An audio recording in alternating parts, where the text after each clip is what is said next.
നമസ്കാരം, മലയാളി വാർത്തയിലേക്ക് സ്വാഗതം. ഇസ്രായേലിലേക്ക് വീണ്ടും ലെബനനിൽ നിന്നും റോക്കറ്റ് ആക്രമണം. ലെബനൻ പ്രദേശത്ത് നിന്ന് ഇസ്രായേലിലേക്ക് 30ഓളം റോക്കറ്റുകൾ വന്നുവെന്നും അത് കണ്ടെത്തിയതായും ഇസ്രായേൽ പ്രതിരോധ സേന അറിയിച്ചു. ചില റോക്കറ്റുകൾ തടയാനായെന്നും ചിലത് തുറസായ സ്ഥലങ്ങളിൽ പതിച്ചുവെന്നും ഇസ്രായേൽ പ്രതിരോധ സേന വ്യക്തമാക്കി. റോക്കറ്റുകളിൽ ഒന്ന് കെഫാർ ബ്ലം മേഖലയിലാണ് പതിച്ചത്.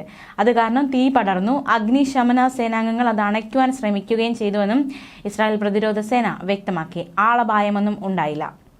എന്തായാലും വീണ്ടും റോക്കറ്റ് ആക്രമണം നടത്തിയിരിക്കുന്നു എന്നാണ് IDF വ്യക്തമാക്കിയിരിക്കുന്നത്. അതേസമയം ഹമാസിനെ വിമർശിച്ച് ഇസ്രായേൽ പ്രധാനമന്ത്രി ബെഞ്ചമിൻ നെതന്യാഹു ഗാസയിൽ വെടിനിർത്തൽ കരാർ നടപ്പിലാക്കുന്നതിന് വേണ്ടി മുന്നോട്ട് വയ്ക്കുന്ന ഓരോ നിർദ്ദേശങ്ങളും ഹമാസ് തള്ളുകയാണെന്ന വിമർശനമാണ് അദ്ദേഹം ഉന്നയിച്ചിരിക്കുന്നത്. ബന്ദികളെ മോചിപ്പിക്കാൻ സാധ്യമായതെല്ലാം താൻ ചെയ്യുന്നുണ്ടെന്നും എന്നാൽ ഹമാസ് ഓരോ നിർദ്ദേശങ്ങളും തള്ളുകയാണ് എന്നുമാണ് നെതന്യാഹു പറഞ്ഞത്. അന്തിമ കരാർ നടപ്പിലാക്കാനുള്ള സമയമായെന്ന് സ്റ്റേറ്റ് ഡിപ്പാർട്ട്മെന്റ് അറിയിച്ചിരുന്നു.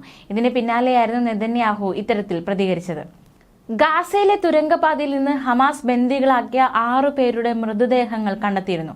ഇതിനു പിന്നാലെ വലിയ രീതിയിലുള്ള പ്രതിഷേധങ്ങളൊക്കെ ശക്തമാകുന്നുണ്ട്. മാത്രമല്ല, ഈ ബന്ദികൾ മരിച്ചതോടെ കരാർ എത്രയും വേഗം നടപ്പിലാക്കണമെന്നും ആഭ്യന്തര തലത്തിലും അന്താരാഷ്ട്ര തലത്തിലും നെതന്യാഹുവിനുമേൽ സമ്മർദ്ദം ശക്തമാവുകയാണ്.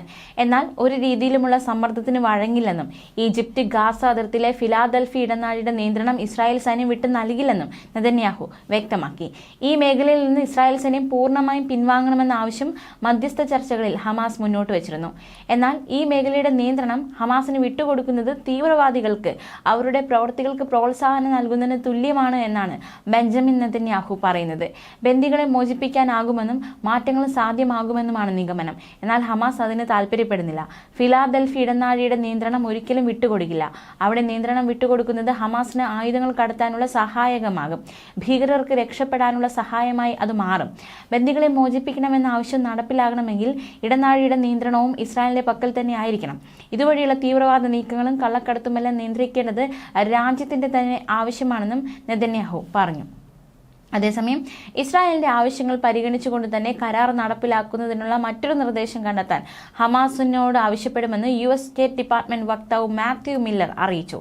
പ്രശ്നം പരിഹരിക്കാൻ മറ്റു വഴികളുണ്ടെന്നാണ് തങ്ങൾ കരുതുന്നതെന്നും മാത്യു മില്ലർ വ്യക്തമാക്കി. ന്യൂസ് ഡെസ്ക് മലയാളി വാർത്ത.